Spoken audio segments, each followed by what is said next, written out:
All right, so when you're selling or merging a business, there's this one hugely valuable asset that, believe it or not, often gets completely overlooked.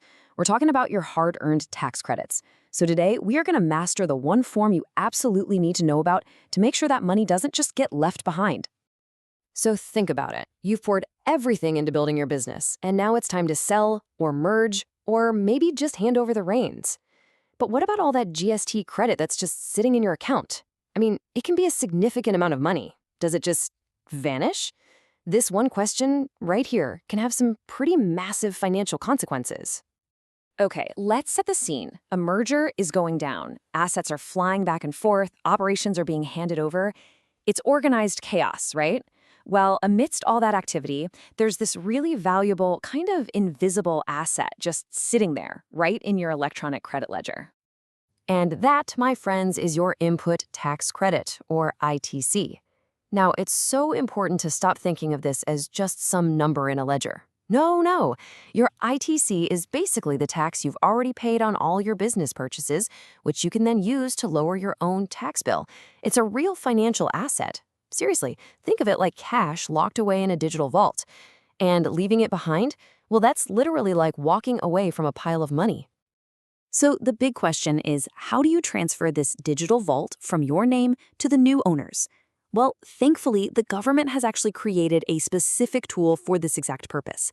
It is the official key, the one thing that will unlock that credit and let you move it over. And that key is Form GST ITC-02. That's its only job. Its entire reason for existing is to help you transfer that available input tax credit from your business to the new one, whether it's because of a sale, a merger, a demerger, you name it.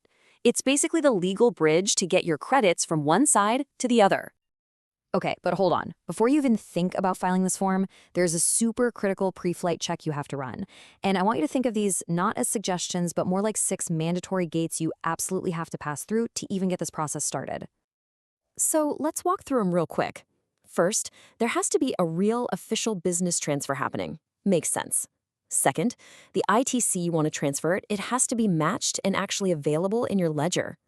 Third, both you and the new business have to be GST registered. That's a given. And this one's crucial.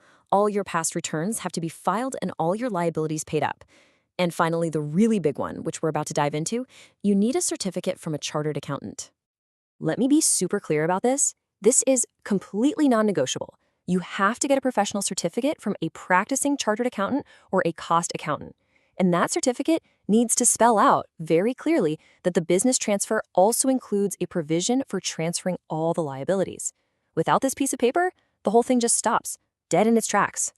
Now, this part is super important because it draws a really clear line in the sand.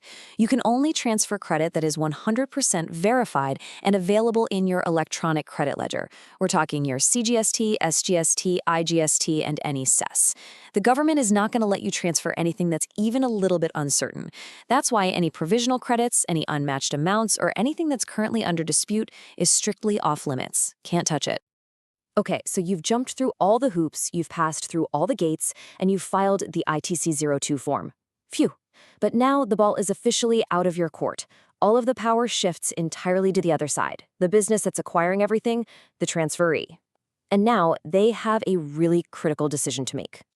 And you know what? The choice is incredibly simple. It's binary. They can either accept or they can reject. If they hit accept, that ITC zips over to their credit ledger instantly.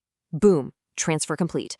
But if they hit reject, for whatever reason, that credit bounces right back to your ledger, just as if nothing ever happened. The control is 100% in their hands at this stage. Let's put some numbers to this so it really clicks. Let's say A Limited wants to transfer 5 lakh rupees to B Limited. If B Limited accepts, A's ITC balance goes to 0 and B's goes up by 5 lakh. Simple.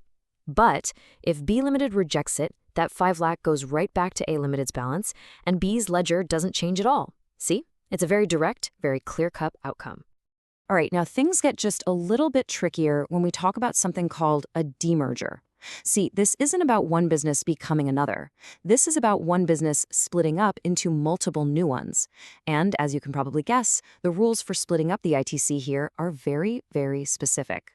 The golden rule for demergers is all about one word: proportionality.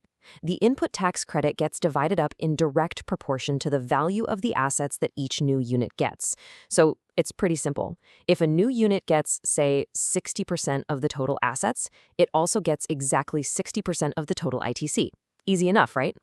So using that exact rule, let's say the total ITC available for transfer is 10 lakh rupees. Unit X, which we said got 60% of the assets, is therefore entitled to, you guessed it, exactly 6 lakh rupees of that credit. And there you have it, the other side of the coin. Unit Y, which got the other 40% of the assets, gets the remaining 4 lakh rupees in ITC. The split is just clean, it's mathematical, and it's based entirely on that asset ratio that was laid out in the demerger plan. All right, so as we start to wrap this up, let's just do a super quick recap of the absolute must-know points. These are the things that are going to make sure your credit transfer is smooth and successful. Okay, here we go. Remember, ITC-02 is only for business restructuring. You can only move credit that's matched and available. Your business has to be fully compliant, all returns filed, all liabilities paid. That CA certificate, not a suggestion, it's mandatory. In a demerger, everything is split based on the asset ratio. And maybe most importantly, nothing actually happens until that new owner clicks accept. And that really brings us to our final question. And this one's for you to think about. As you're planning for your business's future, don't just think about the obvious assets, the building, the inventory. Is your financial house in order? Are your books, your compliance, your whole structure, are they actually ready to seamlessly transfer this valuable hidden asset? Because trust me, planning for it now can save you an absolute fortune later.